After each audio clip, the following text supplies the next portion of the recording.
Hey there, this is Death Star Killer. It's been a while. I'm not even sure if I'm going to upload this video, but I'm just going to chat away here and see what happens. So, how do I do a video giving out about negativity without being negative? I don't know. I don't know. So I'm a movie fan, and I hate that. In the last few years, it just seems to be that hating something or being negative about something sells way more than being positive about it. And I try to be positive. That's why like a lot of my reviews are of movies I really like, because I stop saying the word hate. Because I don't like spending time on things I don't like. So yeah, this is a video about why I don't do that.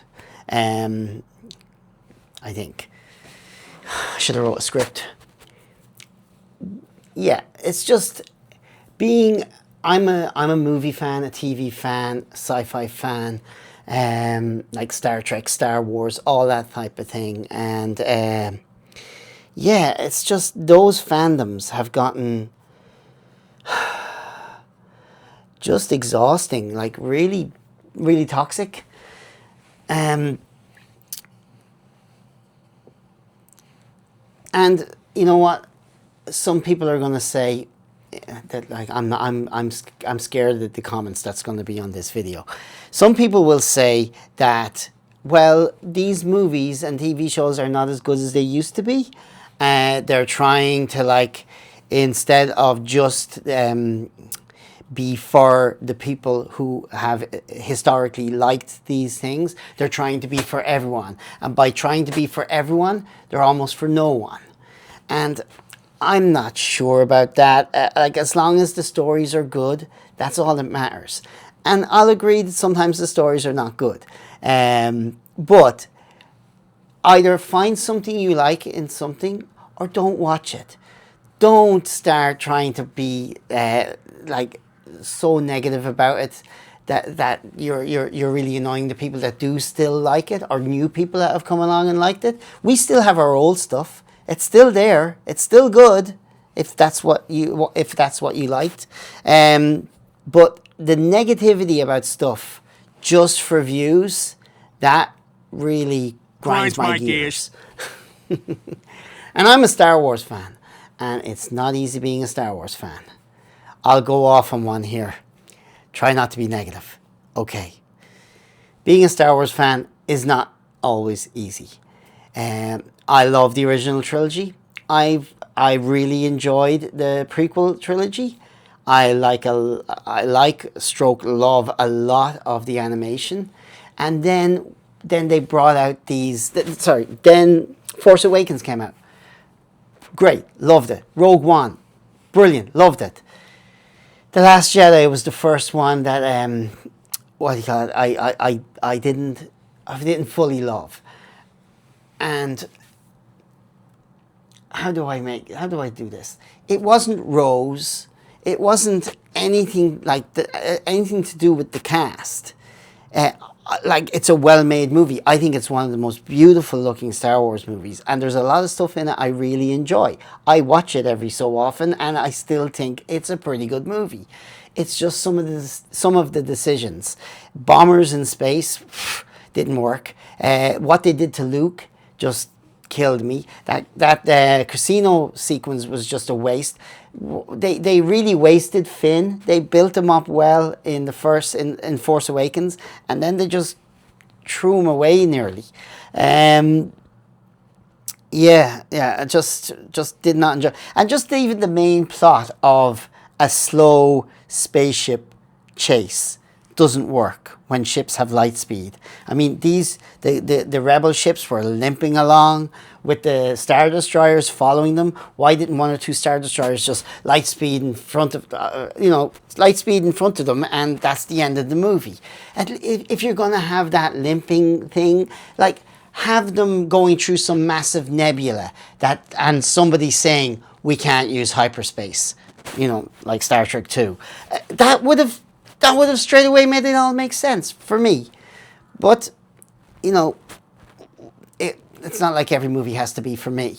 But then they really ruined it by bringing out Rise of the Skywalker, which is just a mess of a movie. It's a nothing burger of a movie because they tried to undo what they did with Last Jedi. At least keep going with what you have already decided to do. Just total waste of the whole trilogy. Wrecked it. Then they decided to start making live action TV shows. Mandalorian. I love Mandalorian season 1 and 2. Brilliant. Just so good. It just felt gritty again. It felt like Star Wars. And then having Luke show up in that last episode and save them and then take Grogu away to be trained was brilliant. They had us again. They had like a lot of us again. And that's when they should have just let it breathe, because season 3 should have been Mando on his own, being a bit sad and doing missions and helping Bo-Katan and all the rest. But instead, they couldn't even wait till season 3 of Mandalorian. They, like, straight away in the middle of Boba Fett, him and Grogu are reunited. They should have left it. And the movie should have been them reuniting. And instead, the movie was... There was no stakes in the movie. There was almost no reason for it to exist. I did enjoy it while it was on, but it was like a TV special. I went to it with my son, and he loved it. But the villains weren't great. I just felt like a wasted opportunity. There is a new hope. Next year we've got Ryan Gosling in Starfighter, and I am a big fan of Ryan Gosling. So come on, let's get Star Wars back on track.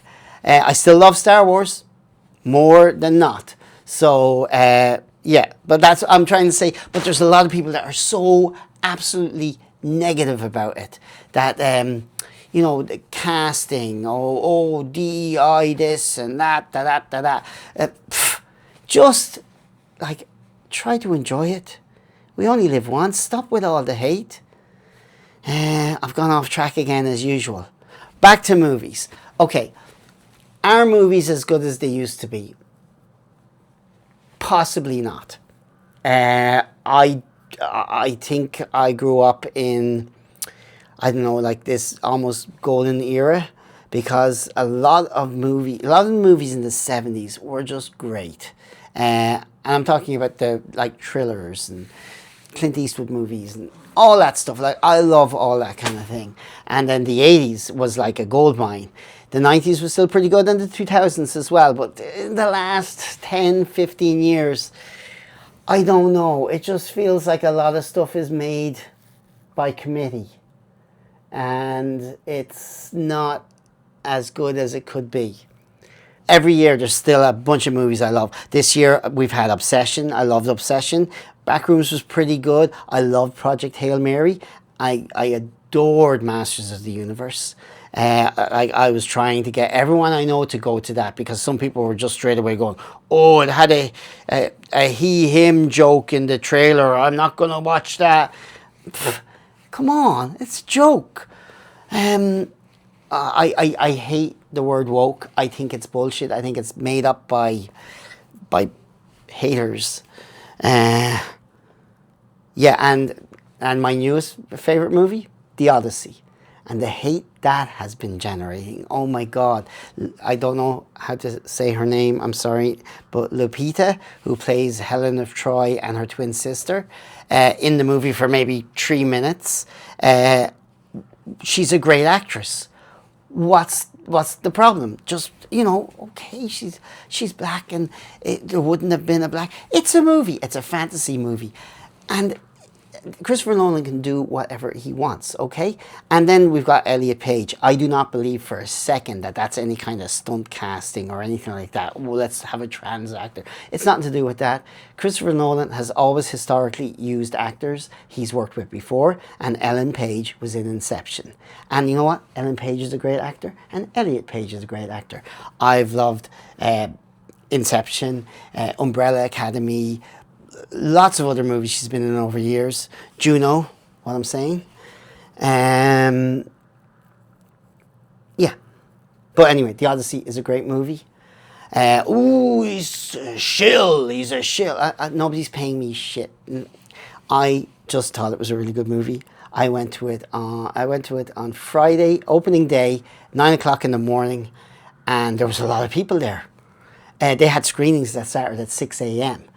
I just thought it was a really good movie. It had me totally locked in for the whole 3 hours. I thought everyone was great in it. You know what? Tom Holland might have been the weakest in it, but give him a break. I like him. And he was playing a pretty weak character, so I think it worked. Yeah. Oh yeah, and I know there was no Greeks in it. I'm not the smartest person in the room. I'm the only one here. But, okay, there's no Greek actors in the movie, and there's a lot of people in Greece not happy about that. But this is an American movie, directed by an English director. They want to have actors that are a draw, okay? Actors that are going to get people to watch the movie. And I'm sorry, but I don't myself know any famous Greek actors. Maybe there are. But, you know, if you wanted to have lots of Greek actors in it, then maybe it needed to be a Greek movie. But it's not. It's an American movie about a Greek story. Okay? That's just the way it is, all right? And the whole sticking with, you know, people having their own accents, I often think that's better. It's better than having everybody doing accents and maybe not everyone doing a great version of the accent. Like Valkyrie years ago with Tom Cruise, like they just decided to have them have their own accents. And you know what? It's better because trying to have Tom Cruise talking like the Germans, I think it would have come across a bit silly. They did the right thing. Yeah. So where was I? Yeah. Let's just try to stop being so negative, everyone. Okay? Not everyone is out to get you. Let's not embrace the hate. You know, citizen vigilante and things like that. You know, that is an exploitation movie. And I'm a fan of old exploitation movies. They were made for a reason. They were full of sex and violence because people loved sex and violence. But this one is, it sits a little bit worse for me because this one is leaning into a hatred that is happening out there. And Uwe Boll knows it is. And he made that knowing he's going to get the views. I don't know. He might not even believe in it. It's exploitation. It's like racism exploitation. This is my view anyway. I could be completely wrong. I just realized there was a few things I forgot to say, so I'm hopefully this isn't a completely different look because it's been about an hour since I recorded the last bit. But some things I meant to speak a little bit about Supergirl. So I went to Supergirl and I really wanted it to be really good, but it wasn't great. It wasn't terrible. It was what I would call 3 stars out of 5, or 5 or 6 out of 10. It was fine. It wasn't terrible. It wasn't great. And these days, that's generally straight away into the hate mode, or into the hate camp. I actually thought the lead actress, Millie, I don't know her name, I thought she was very good as Supergirl. It was just the story itself wasn't great. I find it a real pity because I am a James Gunn fan, and I wanted this to all really work out. I quite enjoyed Superman. It wasn't brilliant, but it was, I would put it maybe 7 out of 10. I really enjoyed it. And I really wanted this to work out. But maybe Supergirl was not the second movie. You know, oh, and not this Supergirl movie. I really liked her the portrayal of Supergirl in this movie. I love the idea of her going to a red sun area just so she could get drunk and have fun because she's just bored of being super. She's a young woman in her 20s. She wants to let off some steam. Fine, but it just wasn't great. You know what? It did not deserve the hate it got, and people saying that she's not pretty and all the rest. Like, just get a life. Get a life. But anyway, why can't we all just get along? Where's the love? Where is the love? Okay. Let's just stop hating, okay? If we can. Is this going to cut with what I did earlier? I don't know. Don't kill me in the comments, but let's try to just love movies and TV shows again. There's a lot worse things in the world. Okay. Did this video make any sense? Until the next time, this is Death Star Killer signing off.